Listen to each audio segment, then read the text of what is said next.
এবার বিয়ের দাবিতে হিন্দু প্রেমিকের বাড়িতে মুসলিম তরুণী। দর্শক, এই নেক্কারজনক ঘটনাটি ঘটেছে, এ বিষয়ে বিস্তারিত থাকছে ভিডিওতে, তাই অনুরোধ করব ভিডিওটি না টেনে সম্পূর্ণ দেখার। ঝিনাইদহে বিয়ের দাবিতে হিন্দু প্রেমিকের বাড়িতে অবস্থান করছেন বিথি খাতুন নামে এক মুসলিম তরুণী। বুধবার সকাল থেকে সদর উপজেলার বামনাইল গ্রামের অমৃত বিশ্বাসের বাড়িতে অবস্থান করছেন বিথি। জানা যায়, বিথির বাড়ি কোটচাঁদপুর উপজেলায়। গ্রামবাসী সূত্রে জানা যায়, বামনাইল গ্রামের অমৃত বিশ্বাসের ছেলে লিঙ্কনের সঙ্গে বিথির প্রেমের সম্পর্ক ছিল। সে কারণে এদিন সকাল থেকে লিঙ্কনের বাড়িতে অবস্থান করছেন তিনি।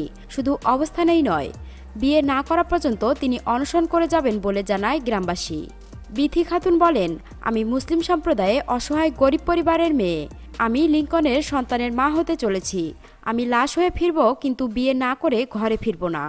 বিথি আরও বলেন, আমাকে বিয়ের প্রলোভন দেখিয়ে লিঙ্কন সম্পর্ক করে এখন 6 শুরু করেছে। তবে বিথি খাতুন আসার আগেই লিঙ্কন ও তার পরিবারের সদস্যরা ঘরে তালা ঝুলিয়ে পালিয়েছে বলে জানায় গ্রামবাসী। দর্শক, এখনকার মতো এখানেই শেষ। পরবর্তী আপডেট নিউজ পেতে আমাদের এই চ্যানেলটিকে সাবস্ক্রাইব করে রাখুন। ধন্যবাদ।